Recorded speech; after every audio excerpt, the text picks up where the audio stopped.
ഒന്നാം പിണറായി സർക്കാരിനും രണ്ടാം പിണറായി സർക്കാരിനും വ്യക്തമായ ഭൂരിപക്ഷത്തോടെ അധികാരത്തിൽ വരാനായിട്ട് നല്ല നിലയിൽ സഹായിച്ചത് SC/ST വോട്ടാണ്. വോട്ട് ചെയ്യുന്ന ആ കമ്മ്യൂണിറ്റിയെ തമസ്കരിക്കുകയും നേരെമറിച്ച് വോട്ട് ചെയ്യാത്തവരെ പരിഗണിക്കുകയും ചെയ്യുന്ന ഒരു വൈരുദ്ധ്യം സർക്കാരിൻ്റെ ഭരണ നടപടികളിൽ ഉണ്ടായിട്ടുണ്ട് എന്നുള്ളതൊരു യാഥാർത്ഥ്യമാണ്. കേരള ചരിത്രത്തിലെ ഏറ്റവും ദളിത് വിരുദ്ധവും പിന്നോക്ക വിരുദ്ധവും മതന്യൂനപക്ഷ വിരുദ്ധവുമായിട്ടുള്ള ഒരു സർക്കാരാണ് ഇന്ന് കേരളം ഭരിക്കുന്നതെന്നുള്ളത് 100% വസ്തുതാപരമായിട്ടുള്ള ഒരു കാര്യമാണ്. നമസ്കാരം. ഇന്നിപ്പോൾ നമ്മുടെ കൂടെ ഉള്ളത് അംബേദ്കറിസ്റ്റും സാമൂഹ്യ പ്രവർത്തകനുമായ ശ്രീ മുരളി തോന്നയ്ക്കലാണ്. നമസ്കാരം സാറ്. നമസ്കാരം. ഒരു അംബേദ്കറിസ്റ്റ് എന്ന നിലയിൽ പശ്ചിമ ബംഗാളിലും ത്രിപുരയിലും കമ്മ്യൂണിസ്റ്റ് പാർട്ടി നേരിട്ട പരാജയത്തെക്കുറിച്ച് സാറിൻ്റെ അഭിപ്രായം എന്താണ്? ഹിന്ദുത്വ അതിൻ്റെ ഏറ്റവും ഭയാനകമായ അവസ്ഥ പ്രകടമാക്കുന്ന ഈ ഒരു സാഹചര്യത്തിൽ വളരെ പ്രസക്തമായ ഒരു ചോദ്യമാണ് താങ്കൾ ഉന്നയിച്ചത്. യഥാർത്ഥത്തിൽ ഹിന്ദുത്വത്തെ സജീവമായിട്ട് പ്രതിരോധിക്കാനുള്ള ചരിത്രപരമായ ദൗത്യം നിറവേറ്റേണ്ട ഒരു പ്രസ്ഥാനമാണ് കമ്മ്യൂണിസ്റ്റ് പാർട്ടികളെന്നാണ് ഞാൻ കരുതുന്നത്. പ്രത്യയശാസ്ത്രപരമായിട്ട് അവർ നേരിട്ട വലിയൊരു പ്രതിസന്ധിയാണ് യഥാർത്ഥത്തിൽ ബംഗാളിലും ത്രിപുരയിലും അവർ നേരിട്ടതെന്ന് തന്നെയാണ് ഞാൻ ഉറച്ച് വിശ്വസിക്കുന്നത്. അതങ്ങനെ പറയാൻ വ്യക്തമായ കാരണമുണ്ട്. ഇത് ബംഗാളിനെ സംബന്ധിച്ച് പറയുമ്പോൾ തുടർച്ചയായി 34 കൊല്ലമാണ് കമ്മ്യൂണിസ്റ്റ് പാർട്ടികൾ ഇവിടെ ഭരണം നടത്തിയത്.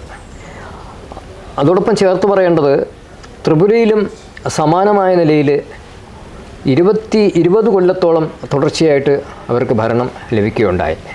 പക്ഷേ സാമൂഹിക സാമ്പത്തിക ജീവിതത്തിൽ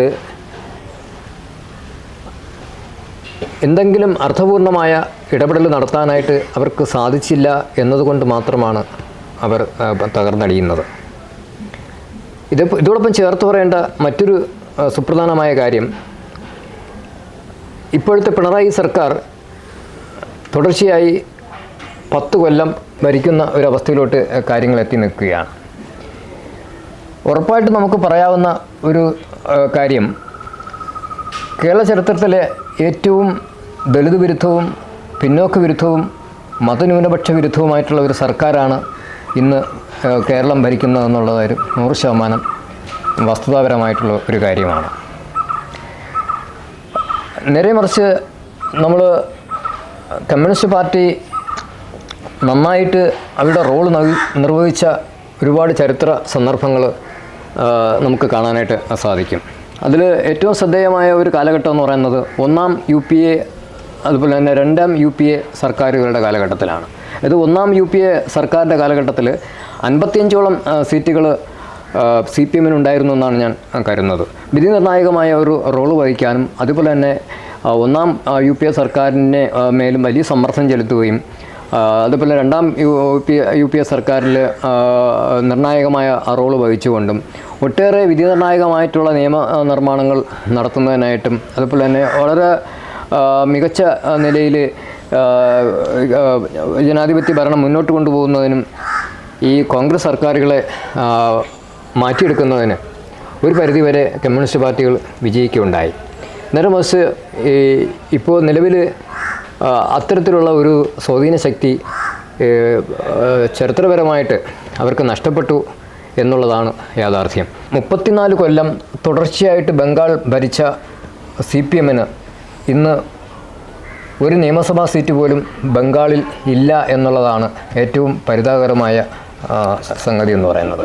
നമ്മളെപ്പോഴും വളരെ പ്രതീക്ഷയോടെ കാണുന്ന ഒരു പ്രസ്ഥാനമായിരുന്നു CPM എന്ന് പറയുന്ന പ്രസ്ഥാനം, അല്ലെങ്കിൽ കമ്മ്യൂണിസ്റ്റ് പാർട്ടികൾ ഒന്നാകെ.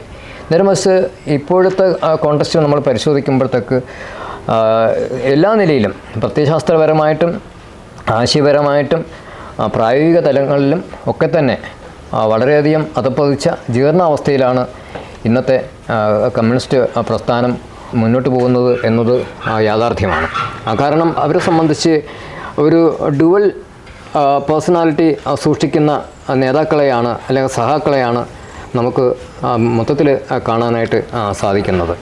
അതായത് ഹൈന്ദവ ബ്രാഹ്മണിക്കൽ മൂല്യങ്ങളെ സ്വാംശീകരിച്ച കുറേ ആൾക്കാരെയാണ് നമുക്ക് ആ പാർട്ടിയിൽ കാണാൻ സാധിക്കുന്നത്. വിശ്വസിക്കുന്ന ഐഡിയോളജിയോട് അല്ലെങ്കിൽ വിശ്വസിക്കുന്ന ദർശനമൊന്ന്, ജീവിക്കുന്ന ജീവിതം വേറൊന്ന് എന്ന നിലയിലാണ് അവർ മുന്നോട്ട് പോകുന്നത്.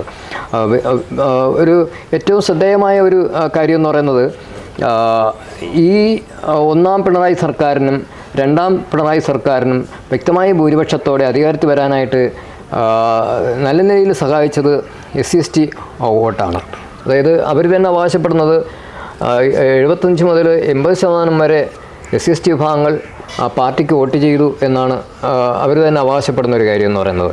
നേരെമറിച്ച് മറ്റിതര ഹിന്ദു വിഭാഗങ്ങൾ, ഇപ്പോൾ നായർ ഈഴവ കമ്മ്യൂണിറ്റിയിൽപ്പെട്ടവരൊക്കെ തന്നെ BJPക്ക് കൂടുതലായിട്ട് വോട്ട് ചെയ്തു എന്നുള്ളത് ഒരു യാഥാർത്ഥ്യമാണ്. എങ്കിൽ പോലും പിന്നോക്ക വോട്ടിൽ കുറേ ഭാഗം LDFന് ലഭിക്കുകയുണ്ടായി. ഇതിലൊരു കോൺട്രാഡിക്ഷൻ, ഒരു വൈരുദ്ധ്യം എന്തെന്നാൽ, വോട്ട് ചെയ്യുന്ന ആ കമ്മ്യൂണിറ്റിയെ തമസ്കരിക്കുകയും നേരെമറിച്ച് വോട്ട് ചെയ്യാത്തവരെ പരിഗണിക്കുകയും ചെയ്യുന്ന ഒരു വൈരുദ്ധ്യം സർക്കാരിൻ്റെ ഭരണ നടപടികളിൽ ഉണ്ടായിട്ടുണ്ട് എന്നുള്ളതൊരു യാഥാർത്ഥ്യമാണ്.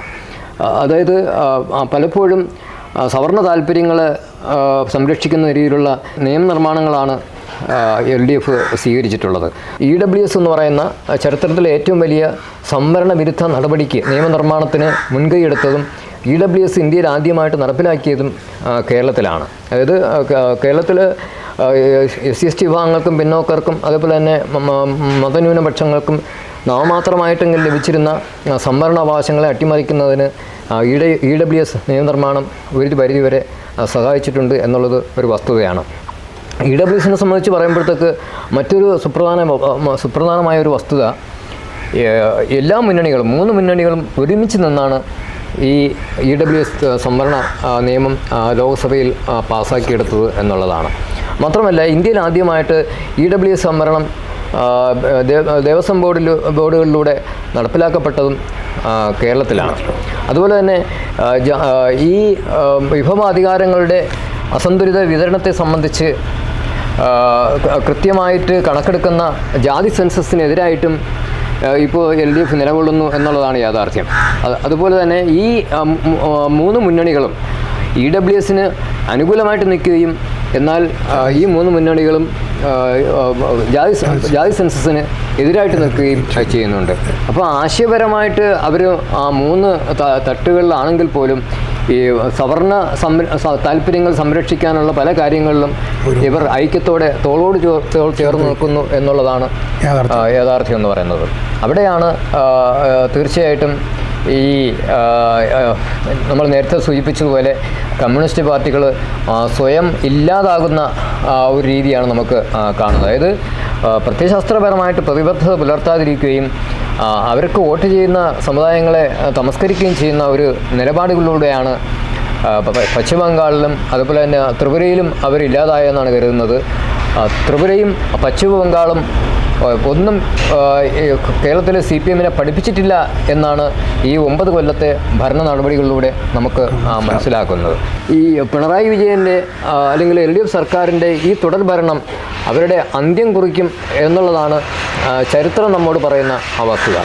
അപ്പോൾ ആ നിലയിൽ പരിശോധിക്കുമ്പോഴത്തേക്ക് എങ്ങനെയാണോ കേരളത്തിൽ LDF സർക്കാരുകൾ ജനാധിപത്യ വിരുദ്ധമായത് അല്ലെങ്കിൽ ജനവിരുദ്ധമായത്, അല്ലെങ്കിൽ എന്തുകൊണ്ടാണ് ജനവിരുദ്ധ നയങ്ങൾ നടപ്പിലാക്കിയതിൻ്റെ ഭാഗമായിട്ടാണ് കേരളത്തിൽ LDF സർക്കാർ ജനങ്ങളിൽ നിന്ന് അകന്നു പോവുകയും ജനങ്ങളിൽ നിന്ന് ഒറ്റപ്പെടുകയും അത് പരിപൂർണമായിട്ടും ജനവിരുദ്ധമായി മാറുകയും ചെയ്തു. ഇത് തന്നെ ആയിരിക്കണം പശ്ചിമ ബംഗാളിലും ത്രിപുരയിലും സംഭവിച്ചിട്ടുള്ളത് എന്നാണ് ഞാൻ മനസ്സിലാക്കുന്നത്. അപ്പോൾ ഈ കോണ്ടെക്സ്റ്റിൽ നമ്മൾ പരിശോധിക്കുമ്പോഴത്തേക്ക് തീർച്ചയായിട്ടും എല്ലാവരെയും ഉൾക്കൊള്ളുന്ന, ജനാധിപത്യത്തെ ഉൾക്കൊള്ളുന്ന, ഭരണഘടനയെ ഉൾക്കൊള്ളുന്ന, മതേതരവും ബഹുസ്വരവും അതുപോലെ തന്നെ ഫെഡറലിസത്തെയും പിൻപറ്റുന്ന മഹത്തായ ഒരു ജനാധിപത്യ സംവിധാനത്തെ ഇവിടെ സമ്പുഷ്ടമാക്കി നിലനിർത്തുന്നതിന് അംബേദ്കറേറ്റ് ആശയങ്ങളുടെ പ്രസക്തിയാണ് വീണ്ടും വീണ്ടും നമ്മുടെ ശ്രദ്ധയിലേക്ക് വരുന്നത്. അംബേദ്കറേറ്റ് ആശയത്തിൻ്റെ ഒരു പ്രത്യേകത എന്ന് പറയുന്നത് അത് ഒരു ഇൻക്ലൂസീവ് പൊളിറ്റിക്കൽ ഐഡിയോളജിയാണ് അംബേദ്കറിസം.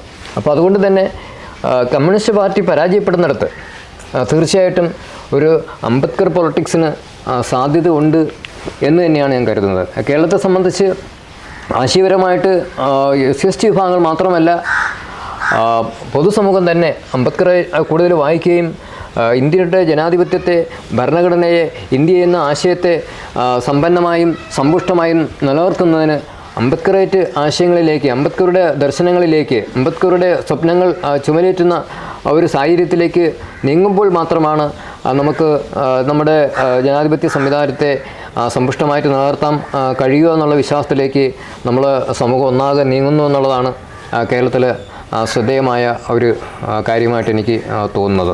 മാത്രമല്ല ഈ നമ്മുടെ ജനാധിപത്യത്തെ സംബന്ധിച്ചും ബഹുസ്വരതയെ സംബന്ധിച്ചും മതേതര സങ്കല്പത്തെ സംബന്ധിച്ചും ഒക്കെ തന്നെ സുവ്യക്തമായ കാഴ്ചപ്പാട് പുലർത്തുന്ന ദളിത് ബുദ്ധിജീവികളാൽ സമ്പന്നമാണ് കേരളം എന്ന് നമുക്ക് സുവ്യക്തമായിട്ട് മനസ്സിലാക്കാനായിട്ട് സാധിക്കുന്നുണ്ട്. ഉദാഹരണമായിട്ട് സണ്ണീൻ കപ്പിക്കാട്, KK ബാബുരാജ്, അതുപോലെ വിനിൽ പോൾ, ശ്യാംകുമാർ, ദിനുവെയിൽ, അങ്ങനെ തുടങ്ങി നിരവധി ബുദ്ധിജീവികളും അംബേദ്കറേറ്റുകളും ഒക്കെ തന്നെ പുതിയൊരു ഡിസ്കോഴ്സും അതുപോലെ തന്നെ പുതിയൊരു നറേഷനും കേരളത്തിൽ സോഷ്യോ പൊളിറ്റിക്കൽ സിനാരിയയിൽ ഉണ്ടാക്കുന്നുണ്ട് എന്നുള്ളത് ഒരു വസ്തുതയാണ്.